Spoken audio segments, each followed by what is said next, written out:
नमस्कार, कविता गायकवाड बोलते. आता माझ्या वडिलाचा आणि भावाचा कोणचा इथे दाखला, मूर्ती दाखला मला जास्त वाचता येत नाही. एक आहे ह्यातला, आता एक भावाचा आणि एक वडिलाचा, ह्यातला दोन्हीतला कुठला माहीत नाही. सुर्वेजी सावकार बलबी मासबे, कंसात सुर्वेजी सावकार बलबी मासबे आणि बलबीम शंकर आसबे, ह्या दोन्हीतला कुठला आहे बघा. बलबीम शंकर आसबे हे वडील आहेत माझे. सुर्वेजी कंसात सावकार आहे ती माझा भाऊ आहे आणि हा मुलगा आहे दीपक नागेश गायकवाड, माझा मुलगा आहे. ह्याचं हे दाखला माझ्या लक्षात आहे. आणि हे दोन जे आहेत ना, वडिलाचं आणि भावाचं, थोडं लक्षात येत नाही. तुम्हाला वाटतं असेल ह्याच्यात प्रत्येक वेळेस सांगते की वारले हे आहे ते, त्यांना उगाचच मारावी काही असं वाटेल तुम्हाला. आणि 3 महिनेच झालं तर माझ्या भावाचं लग्न होऊन.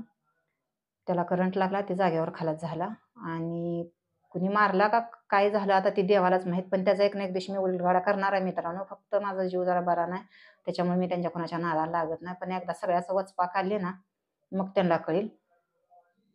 त्याची अर्जंटच माती पण केली. 7:45ला त्याचा जीव गेला. सोलापूरला 8, 8:30 पर्यंत नेलं त्याला.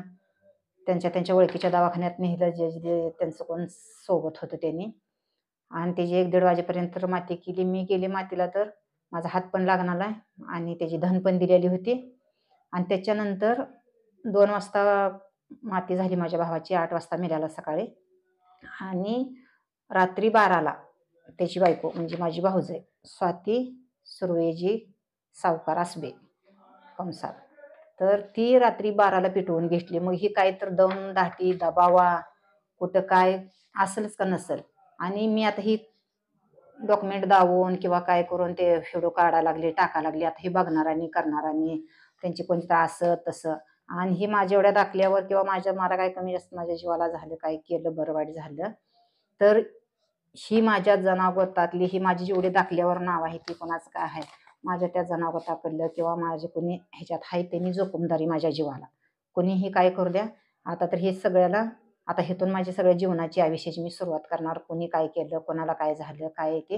आणि सगळ्यांनीच खाऊन पिऊन सगळ्यांनी गद्दारी करून माझ्या वडिलाला, माझ्याकडे येत जात असताना माझ्या वडिलाला पण त्रास देऊन, दारू प्यायचा वडील माझा त्रासानं, माझ्या भावाला सांगून त्याला शिव्या द्यायला लावायचं, मारायला लावायचं, प्रत्येकाने केलं. शेवटी भाऊ वारला, भाऊजाई वारली. आमच्या घराचा बीबोड माझ्या वडिलाच्या जनागोतानीच माझ्या भावाचा, माझ्या वडिलाचा बीबोड केला. आणि कारणीभूत माझ्या आयुष्याला, माझ्या संसाराला, माझ्या जीवनाला माझ्या वडिलाकडलीच जनगोत नातेगोत. आईकडली पण आहे तसं, पण जास्त जोखमदार जबाबदार माझ्या वडिलाकडली नातेवाईक. माझ्या वडिलाच्या मैतीला, माझ्या भावाच्या मैतीला, माझ्या भाऊजाईच्या मैतीला, आता बी माझ्या उरल्या सारल्या माझ्या आयुष्याला पण माझ्या माहेरची आणि माझ्या वडिलाचं जनगोत नातेगोत हीच माझ्या मरणाला पण जोखमदारी येते.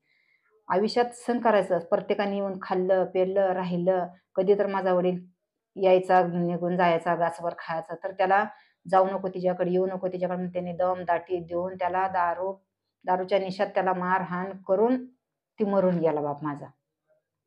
आता ही 4 तुम्हाला दाखले दावलेत. माझ्या मुलाचं एक, भाऊजाईचं एक, वडिलाचं एक आणि भावाचं एक. भाऊ आणि भाऊजाई एका 4-5 तासाच्या आसपास माझी भाऊ आणि भाऊजाई पेटून घेतली. भाऊजाई एक 3-4 तासात, ज्या दिवशी मेलं त्या दिवशी पेटून घेतली. परंतु मेली 15 दिवसानं. सोलापूर बसवेश्वर हॉस्पिटल माहीत आहे का, कन्या चौक, राजेंद्र चौक, तिकडं ॲडमिट केलं तर. मग ती काय वाचू शकली नाही, तिला जास्त भाजलेलं होतं. मग अशी माझ्या वडिलाच्या घराची प्रत्येकाने कहाणी मांडली. माझ्या वडिलाच्या घराचा सगळ्यांनी खेळ केला. आणि माझ्या वडिलाला, माझ्या भावाला, माझ्या भाऊजाईला हे सगळ्यांनी बरबाद करून सोडून आयुष्यातनं माणसातनं उठवलं. मला तर उठवलंच होतं माणसातनं. मी कुठं जगते राहते आले 4 दिवस जीवन जगत, पण माझ्या भावाला, भाऊजाईला, माझ्या वडिलाचं असंच त्यांचा बिबोड केला ना, आयुष्य त्यांचं असंच उद्ध्वस्त केलं. प्रत्येकाने त्यांना बी टेन्शन देऊनच. आणि मला पण, माझ्या पण वडिलाचं एवढी गरिबी होती, पण त्या गरिबीतनं माझा वडील सगळ्याला येणं जाणं खाणं पण प्रत्येक नातेगोत्याला जनागोताला त्याचं पण खाऊन वडिलाला टेन्शन देऊन माझा वडील दारू पिऊन मरून गेला. परत त्याच्यानंतर भावाला बी काय कानं भरून लोकांनी टेन्शन देऊन पाणी चालू करायला गेला भाऊ, त्या लाईटीला करंट जागेवरच लागला, खलास झाला.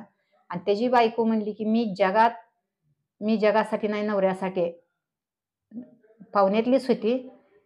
तिला म्हणजे असं जमवून वगैरेच लग्न केलं, पण ती परत काय झालं, त्यांचं लव्ह मॅरेज झालं. लव्ह मॅरेज झाल्यामुळे त्यांनी लव्ह मॅरेज केल्यामुळं ती म्हणली, मी जगासाठी नाही, नवऱ्यासाठी म्हणली.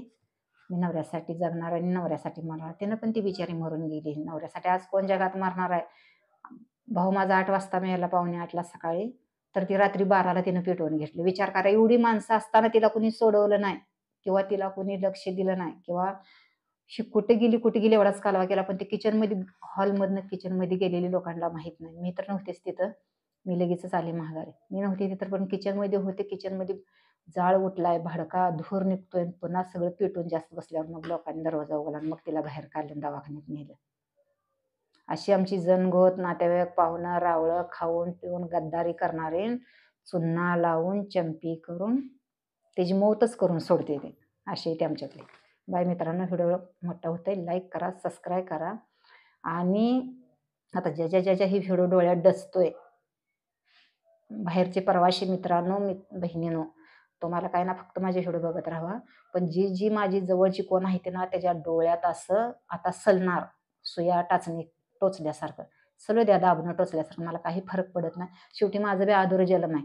कधी मी मरील, कधी जगील, आणि माझ्या मरण्याला कोण कोण जोखमदार आहे ते मी सगळ्या चिठ्ठ्या पावत्या माझ्या मोबाईलवर, व्हिडिओ, मला कोण कोण त्रास देतोय, कुणी राहू द्या, माझं जवळचं राहो, बाहेरचं राहो, पाठचं राहो ना पोटचं राहो, मला कुणी त्रास दिलाय, मी त्यांचं फक्त सगळ्याची नावं चिठ्ठ्याने घालून, आणि मला खरंच सगळ्यांनी मला त्रास दिला. माझी जगायची अपेक्षा नाही, आणि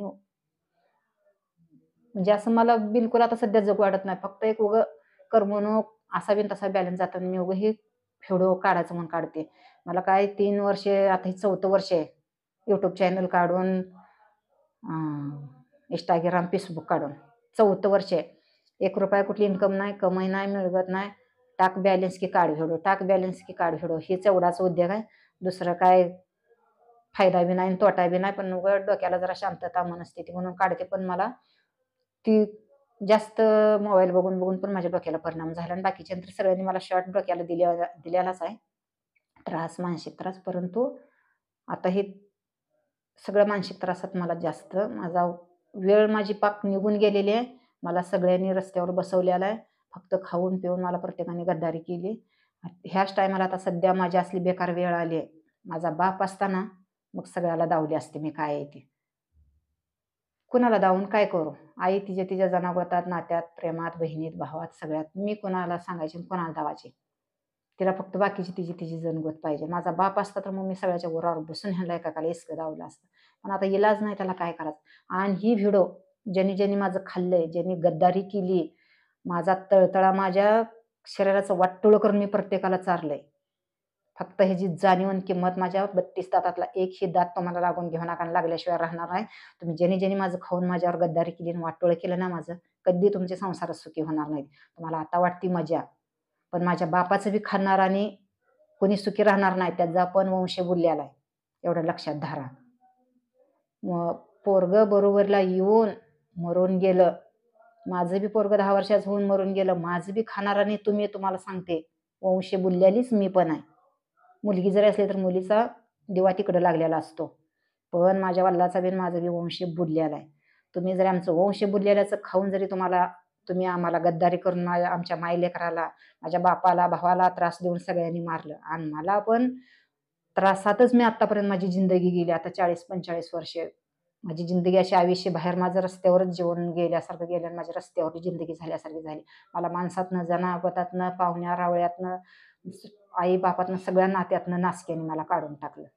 पण मी म्हणायची जाऊ दे, कशाला उभं हे करायचं, माझ्या नरड्या लिहून बसले. पण का जाऊ दे, आता बाप मेला, भाऊ मेला, काय आता बाकीची इचकून उचकून का उपयोग आहे?